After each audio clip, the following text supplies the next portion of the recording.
Hello and welcome to Mind Shifters Radio. I'm Tim Hayes. I'm your host for the first hour. And today is Tuesday, September 28th, 2021. As always, we're grateful to everyone who's joining us here today, whether you're listening live or through the archives, as we spend another couple of hours teaching and supporting people in using some of the most powerful, effective, efficient, and accessible tools I've ever encountered.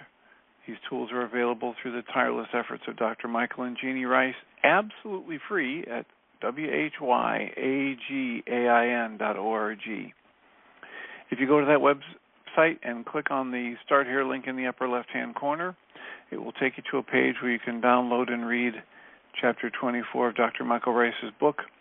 His book is titled, Why Is This Happening to Me Again? And that chapter of that book contains a narrative description of the primary tool in this work. That tool is called the Reality Management Worksheet, sometimes called the Reality Management Wake-Up Sheet, and it's a tool I've been using to great effect for over 17 years to improve the quality of my life and most of my relationships, and allowing me to turn any negative emotional experience into part of the infallible guidance system that each of us has been given. You can also download the actual worksheet itself. It's a PDF file. It's a simple download. Print it off. Use it as often as you'd like. It's absolutely free. You can also download a whole host of audio files of shows just like this one where people have been stepped through the use of that worksheet process to resolve actual conflict in their life or turn that negative emotional experience into part of their guidance system. You can also go to your app store and type in the 3 words Heartland Aramaic Forgiveness and get access to a completely free and private app that contains the Reality Management Worksheet, an abbreviated version of that worksheet process, and a copy of the Dragon Klingon game, which is a wonderful way to introduce these tools to even younger audiences. And we hope people do that soon and often because it frequently results in them having comments, questions, or testimonials. And if you're in that category, give us a call at 563-999-3581 and press 1. Or send us an email at tjh@mindshifters-academy.org or Jeannie at JEANIE@yagain.org, WHYAGAIN.org. When we receive your comments or questions through email, we will do our best to address those comments or questions in the Internet show, and you can then listen to them in the archives if you're not able to catch us live. We're also doing the Course in Miracles workbook lessons this year, and I wanted to back up because we had a weekend, and then yesterday I was unavailable. I was doing an interview for someone else. So I wanted to back up to lesson 268. And 268 says, let all things be exactly as they are. And this is a tough lesson for a lot of people. This is the same, in my mind, as the lesson in the Way of Mastery that is titled, All Events Are Neutral. In this lesson, the commentary gives us a hint as to why this might be important. Let all things be exactly as they are. Let me not be your critic, Creator. Let me not judge against you and what you have created as is unfolding in my life today. That's why I don't want to change the way things are, because it's part of the creation unfolding. Let me be willing to withdraw my wishes from the unity of the creation as it's unfolding, as you created it. Because as I withdraw my wishes from it, quit trying to put my desires on top of it, I'm able to recognize my true nature as you created me. So, just wanted to back up to that. Today, we're on lesson 271, but the preamble to that is the question, what is the Christ? And it might be interesting for some of us to read all 5 paragraphs of the commentary to this, but I'll just talk about what's in the first paragraph.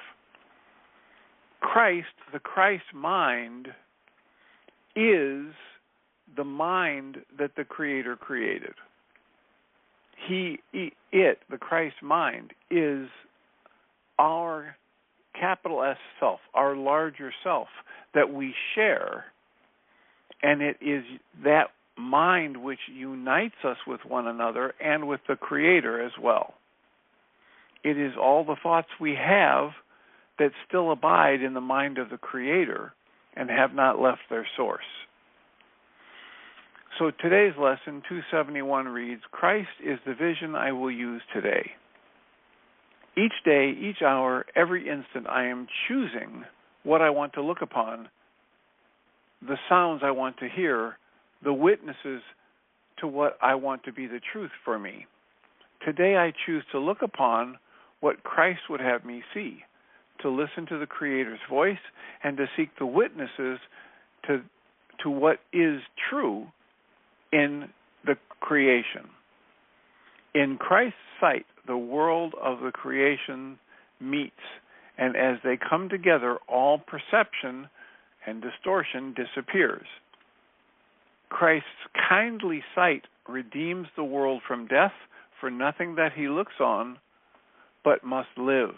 Remembering the Creator and the Creator's offspring, Creator and creation unified. Creator, Christ's vision is the way to you. What Christ's mind beholds invites your memory to be restored to me, and this is what I choose. This is what I choose to be, what I look upon today. And we've also committed this year to be doing the Course in Miracles experiment book with Pam Grout, and I wanted to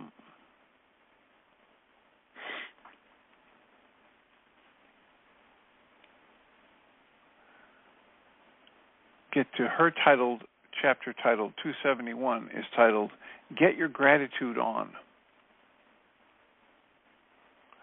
She quotes Meme from Christine Smith's epistle as saying, beauty is a construct made by the capitalist system to make us see flaws that don't exist to sell us things we don't need.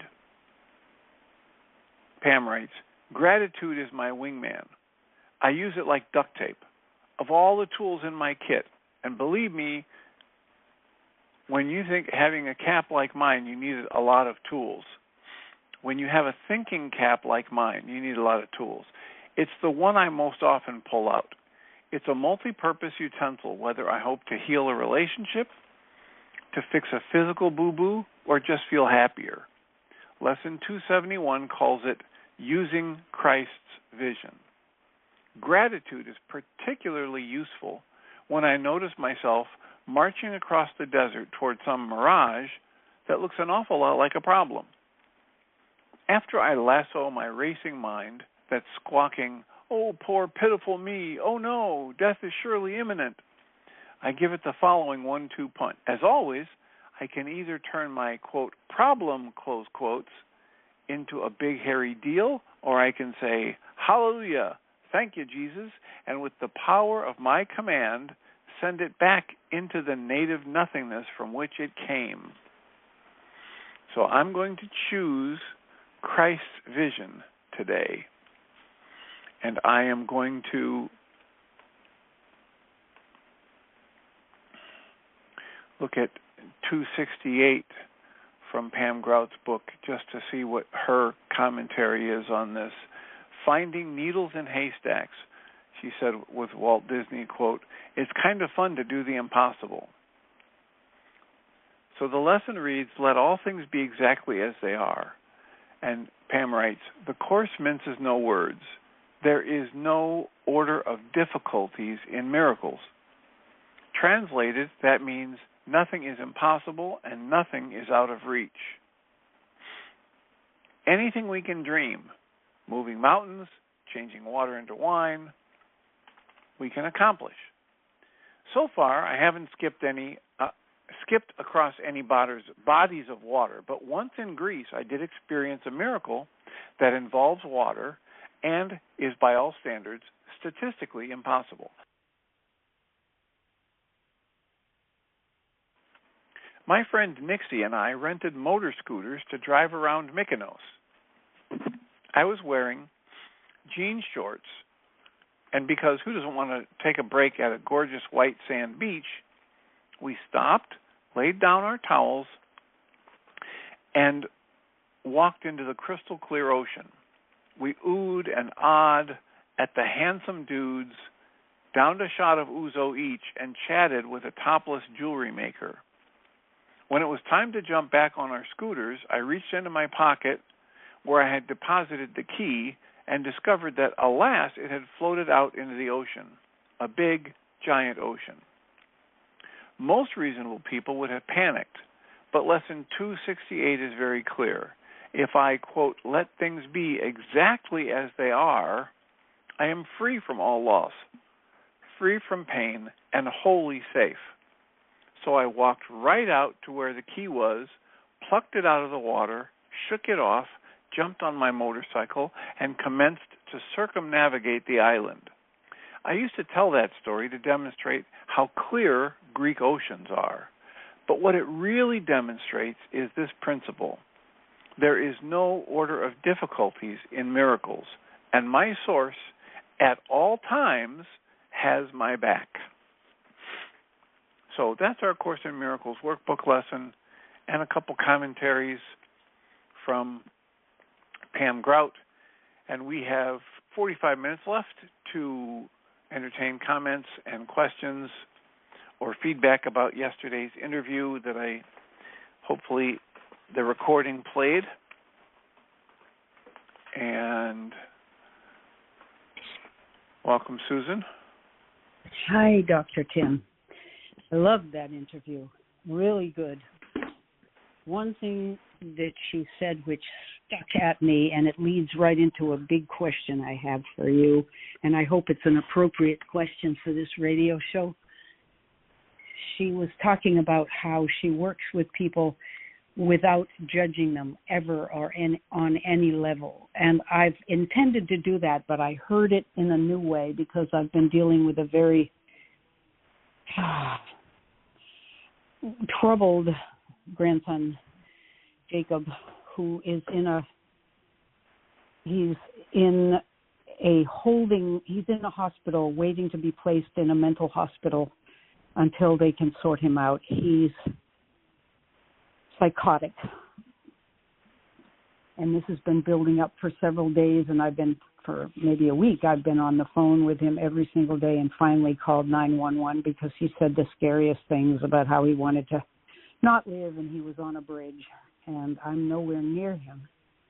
But I was remembering during the week he would call me clearly mentally very disturbed, and he was saying he was detoxing from LSD and pot and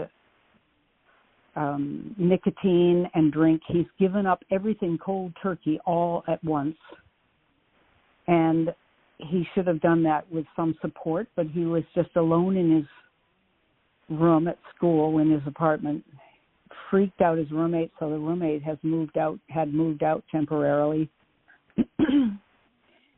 He would talk in such a way that finally I said to him, Jacob, you sound crazy. And that's the judgment right there, is I said to him, you sound crazy. And I'm thinking, I bet Mira wouldn't have said that. And I just hope I didn't make things worse by saying that. On the other hand, he's so off anyway. We've been in a crisis mode for several days. And we're holding him there in the hospital against his will because of the suicidal ideation. The psychiatrist said that's enough reason to override his wish to leave, and wishing to leave was what he wanted to do. He doesn't seem depressed. He seems very manic-y, high. So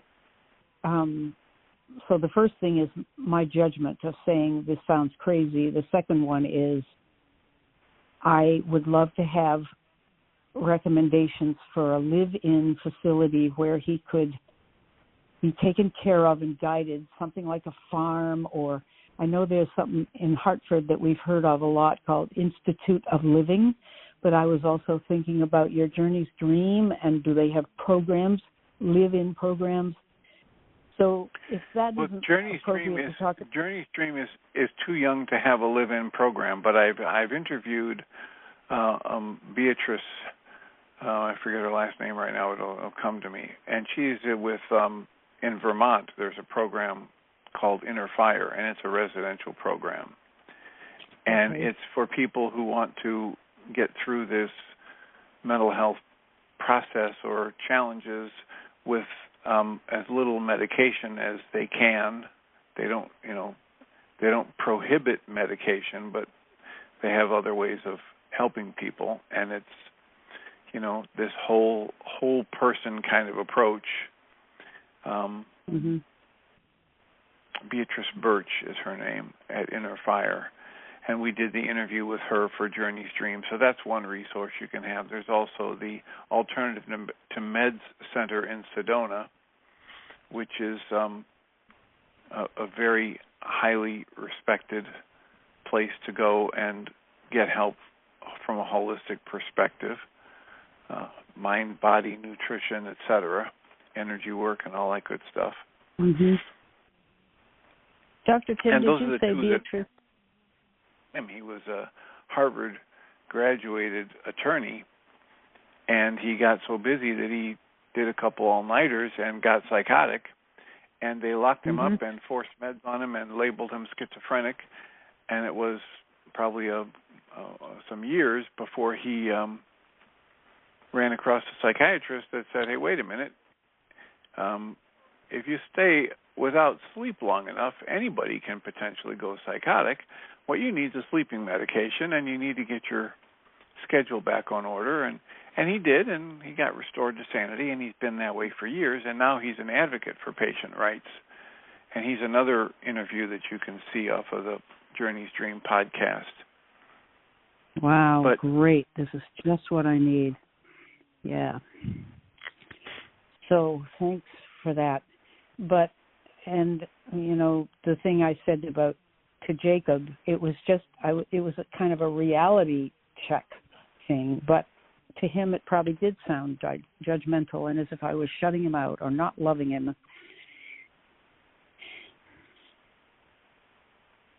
Well, and so it was a statement made in the heat of an interaction. I wouldn't make more out of it than you need to. And it was probably an accurate description.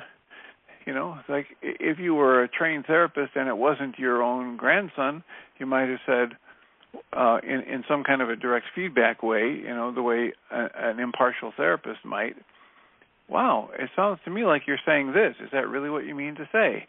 And then the therapy starts. But you're not the therapist here. You're the grandmother. So what you were is somebody who cared enough to say, this isn't right, we need to get help, and you got help. Yeah. And that's well, all I'm that glad counts. Of that.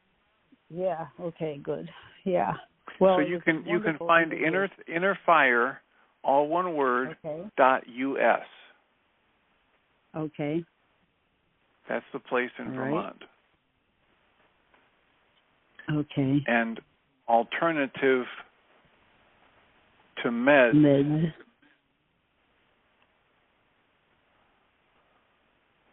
Is in Sedona, Arizona, and that's at alternativetomeds.com. Okay.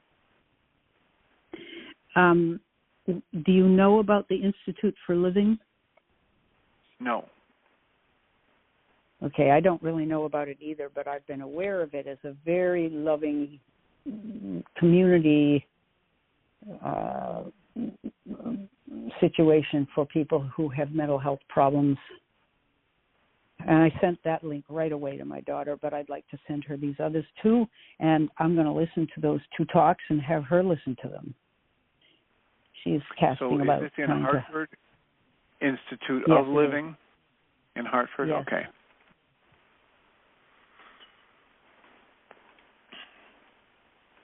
I will Hartford look would into be that great for because that lead. my daughter's fiance lives right there, and he could be a family member right there on the scene.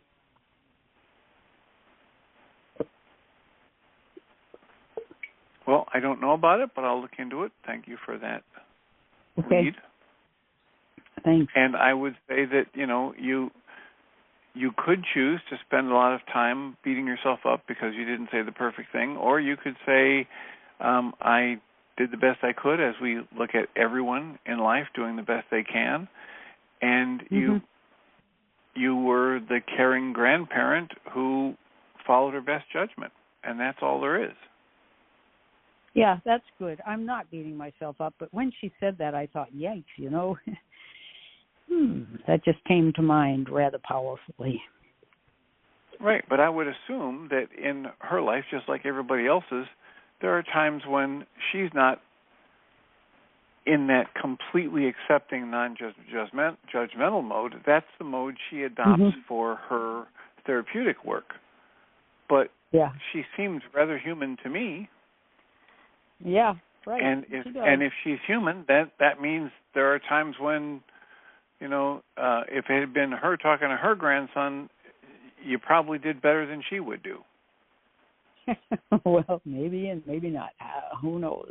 Well, but just look at it, right? It's the idea of putting people up on a pedestal, and we've talked about this over and over again, how counterproductive that is. Yeah. So just catch yourself when you do it and recognize, every time in the pen, as I am wont to do in this work, present things to the audience that are powerful and effective and free. So we have plenty of time for a conversation, 563-999-3581. I should remind us all that this is a Tuesday, which means there will be a Mindshifter support group tonight, and that group meets from 6:30 to 9 p.m. Central Time. All the information you'll need to join us in that group is available at mindshiftersacademy.org. And I should also mention that coming up a week from Friday is the Integrative Mental Health Summit. And on one of those days, it's from the 8th, 9th, and 10th. And on the 9th from, maybe 3 o'clock Central Time, I'll be part of a panel discussing trauma and ways to deal with trauma that aren't just giving people a prescription or sending them to group therapy for the rest of their lives. Holistic, integrative, functional medicine approaches to dealing with mental health challenges. And that's what the Integrative Mental Health Summit is all about. If you go to integrativementalhealthsummit.org, you can sign up. If you don't even have the $25, which is the minimum they ask for to sign up, send me an email at tjh@mindshifters-academy.org, and I will make sure you get access for free.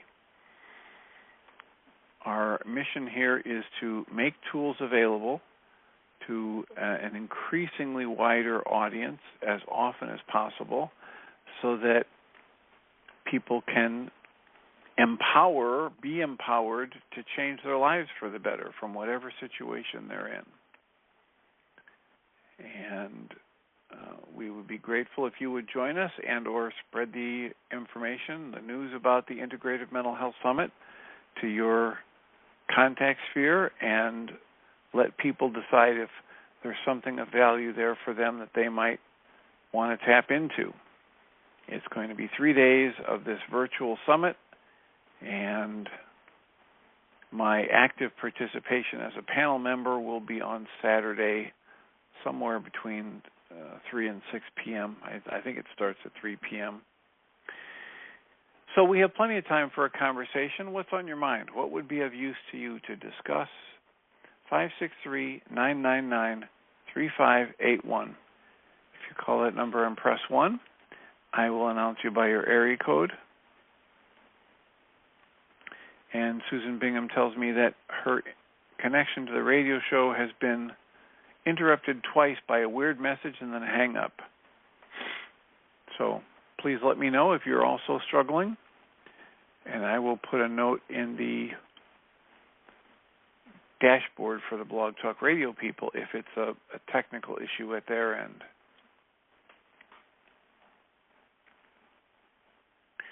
So we have, on a regular basis, I try to keep certain books in rotation that I keep going back to because they have such good ways, in my mind, of talking about some of the critical things that we deal with on a regular basis in Mindshifters support groups and on the Mindshifter radio show. And the one that I began listening to again this morning is Alan Watts. And Alan Watts has a book titled The Book by Alan Watts. And the subtitle is On the Taboo Against Knowing Who You Are. And it's fascinating that this realm of taboo extends to a variety of subjects, but perhaps none more intensely than the truth about who you are as a spiritual, energetic being having a physical experience, or as part of the creation. And there are people for whom that would be, to say, God is in me would be blasphemy. And they would run you out of their church group or accuse you of being grandiose, etc. Yet for thousands of years now, going back before the Yeshua time, the Hindus had a concept of God that was just that. And the thing that keeps people from getting grandiose about it is once you recognize that you are in creation and the creation is in you, once you are a spark of the divine light, you recognize that everyone is. And so that keeps you from getting grandiose because you're just like everybody else. Right? This is 8 billion sparks of light looking back at their source. This is what some people use as an image to talk about the true nature of creation. And if you take the word God out of it, it's easier to talk about because so many people have so many emotionally loaded concepts about the word God. But what we're talking about here is energy, intelligence, creation. If you look out the window and you see trees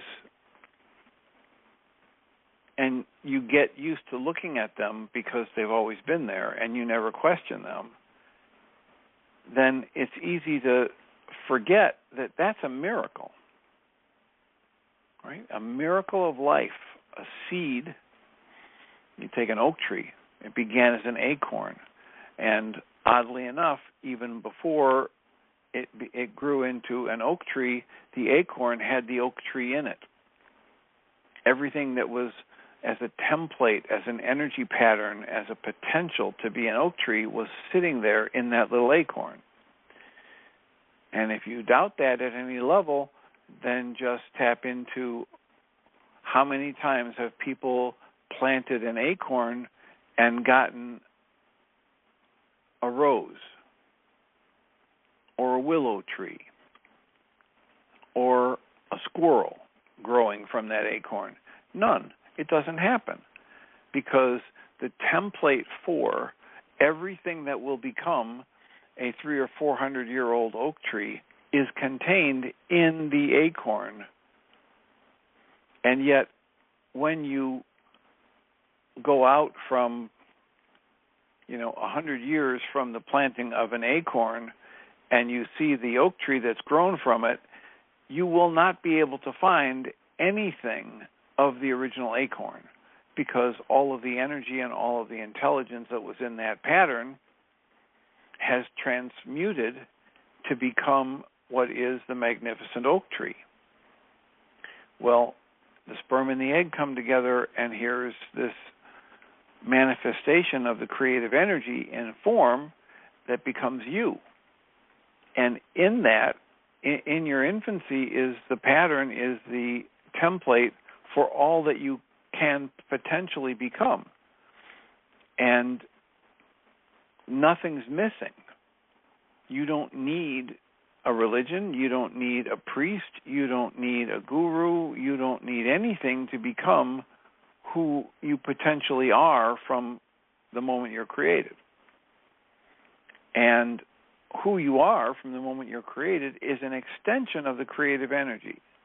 The creative energy is just a phrase to represent what some people are pointing toward when they use the word God. So there is a taboo against, in our culture and many cultures, against recognizing your true nature, because that leaves you much less malleable and manageable by outside forces. If you recognize that you have everything in you that you need, and that all that's needed is to get rid of the stuff that doesn't belong, and tools are available and self-activated tools are available, then you don't look to outside experts. You don't look to gurus and masters and kings and mayors and governors and politicians. You just get on with blossoming as the creative energy, expressing in form uniquely in ways it never has before. And that is a taboo in most cultures. That is something that's frowned on because they want to keep the machinery of the culture going. So imagine that absolutely free at whyagain.org, you can download tools that can help you remove everything that doesn't belong in your energy system and start expressing more directly, more vibrantly, more clearly, more effortlessly the truth of your nature. This energy form that some would call creation, some would call love, you could start expressing it directly and effortlessly by applying the tools that are there absolutely free. So there's no, $5,000 sign-up fee. There's no monthly subscription needed. There's no following the leader or the guru. There's just these tools that you can download and start using in direct application anytime there's an upset. Anytime life, as it's unfolding, strikes you in such a way that it's difficult for you to say, I'm going to accept the reality of life as it is. Course in Miracles lesson from a few days ago. Let all things be exactly as they are. And any time life unfolds in a way that makes my interpretation of it make me want to fight against that and say this is bad, this is wrong, this needs to change, I can go and pick up a reality management worksheet, the EFT tapping tool, or the mind goal management sheet, or the Through Early Memories of Conflict, or the Mind Shifter Targeted Journaling tool, all of which are available absolutely free. I can pick them up and start working to dismantle the negative emotional state inside me that I created when I put an interpretation on life that was less than loving. I had somebody in my office the other day, and she's, probably in the best relationship she's ever been in her life, and she hasn't yet broken the cycle of nitpicking every time her partner has a mood change or doesn't do exactly the right thing. And my work with her is like with anybody else, is to come back to basics and say, listen, we understand that every negative emotion I experience is created inside me. And her first response is, wait, but he really did this, and are you saying that I should just tolerate that, etc.? And in the first place, I want to get this clear. I started out by saying she's probably in the best relationship she's ever had. So there's nothing that's happening with her partner that's even inadvertently abusive. We're talking about common miscommunications or common swings in emotion from, joy and aliveness to a little bit of depressed mood to a little bit of withdrawal. And yet the person I'm working with is obsessed with focusing on what he did and what it might mean every time that happens. And I keep trying to get her to do a worksheet, do some EFT tapping, do some targeted journaling to dismantle the negative emotional state and the patterns that she's bringing from her family childhood, it was very abusive, into that relationship.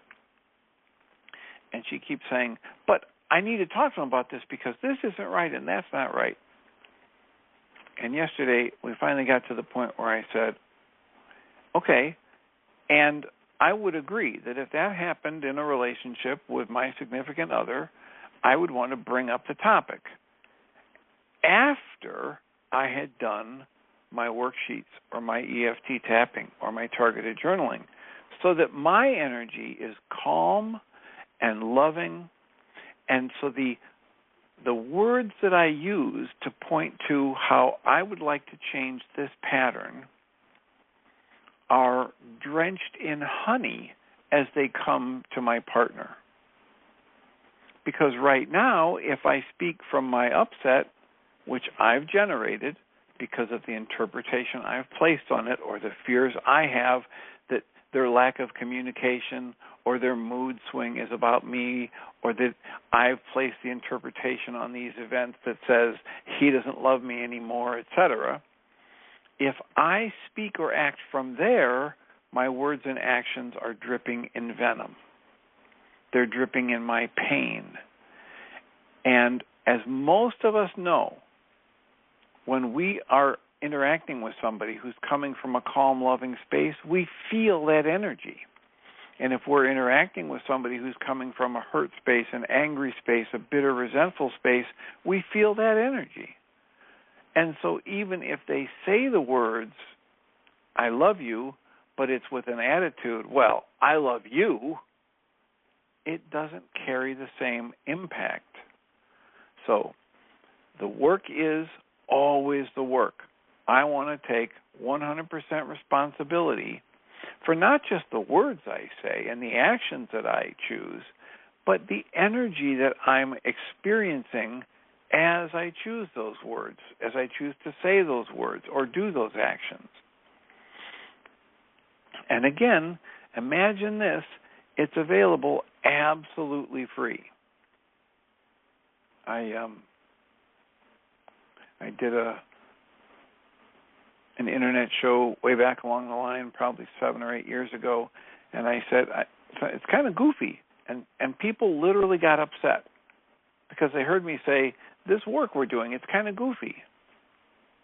Before they heard me say, it's goofy that it's such high-quality work that we are in this culture where everything has a price tag on it and everything has to be valued and you have to pay for this and that we're offering this for free.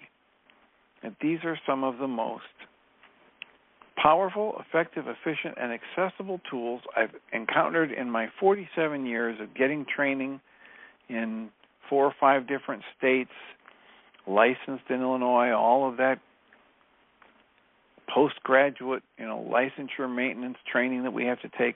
Out of all the trainings that I've been through in 47 years, these are some of the most powerful, effective, efficient, and accessible tools, and they're yours absolutely free.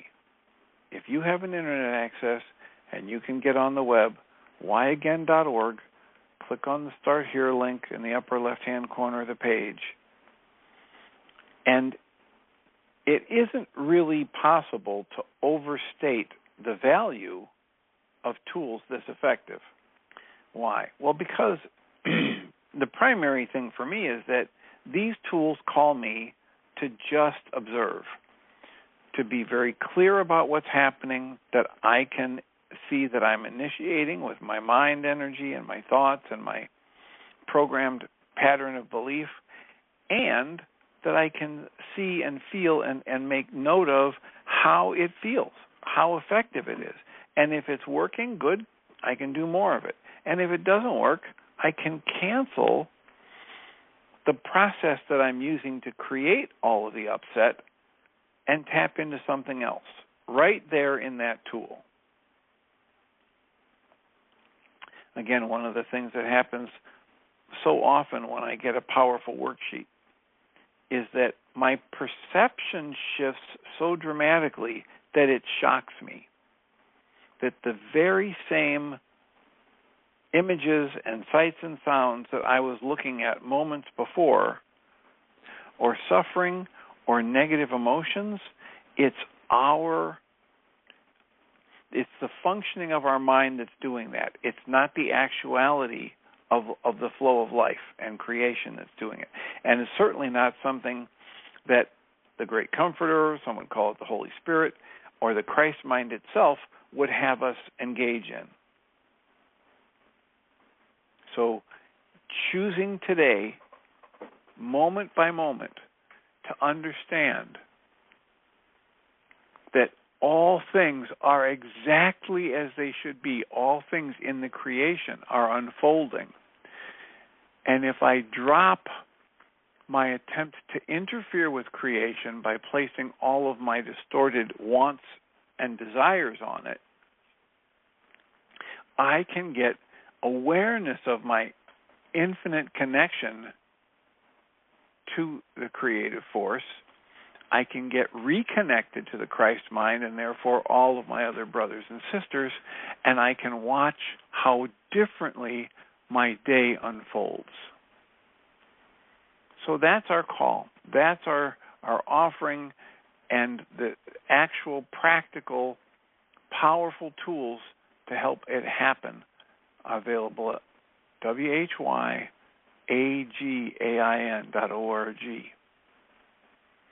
And we have 7 minutes left, so we have time to either entertain a quick comment or help you frame out what you might want to ask Michael and Jeannie in the second hour of today's Mindshifter Radio podcast. And I will just remind us all that we do have a support group coming up tonight. You can either join us for that or forward that information to somebody that you think might benefit from it. We would appreciate it. And remember, the integrativementalhealthsummit.org if you want to tap into what's going to be happening on the 8th, 9th, and 10th of this of next month.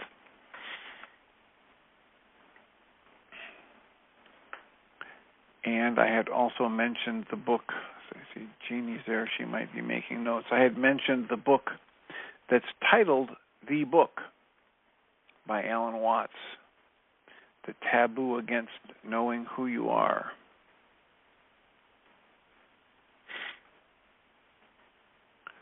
On the Taboo Against Knowing Who You Are by Alan Watts. So, comments, questions, answers, soliloquies. It was quite odd not being here yesterday, but it was a very productive time. I got to interview Brad Yates, and that interview will be posted on Your Mind podcast, hosted by Journey's Dream, and it might someday make it onto the Mindshifters radio show. Brad is not a therapist.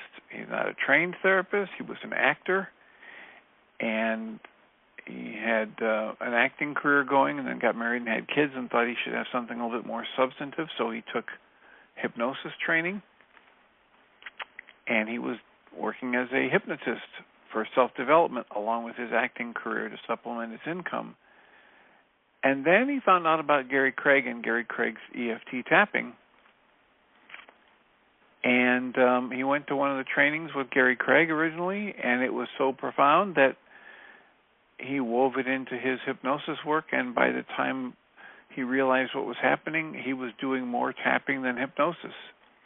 And he would, by his own words, he would end his tapping sessions with a little bit of hypnosis.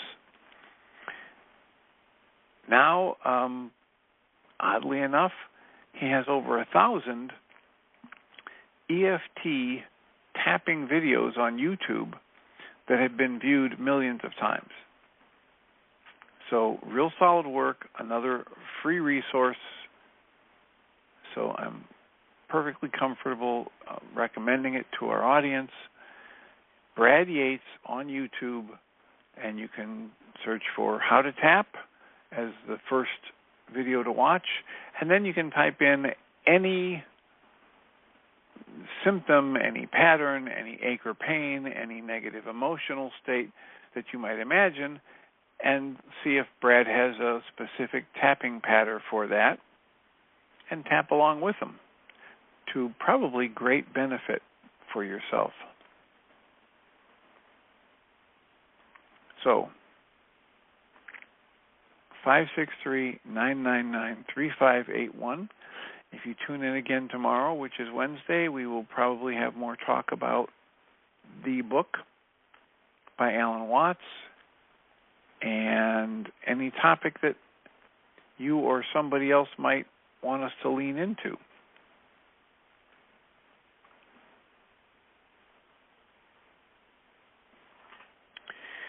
I had also mentioned The Wizard's Wish, which is a wonderful children's book by Brad Yates, and it's about, even though I'm not a wizard, I can still do magic if I learn EFT tapping, and I learn to tap away the yuckies.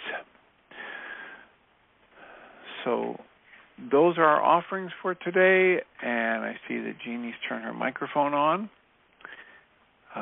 I'll remind us all that we come from love. We're made of this stuff we call love. We actually are love, and everything else is false. Welcome, Jeannie Ryce. Thank you, Dr. Tim. I'll have to look up that Wizard's Wish. That sounds like something that would be interesting to introduce to Aria. Yep, it sounds delightful. It's thewizardswish.com, I believe, is the simple website for that.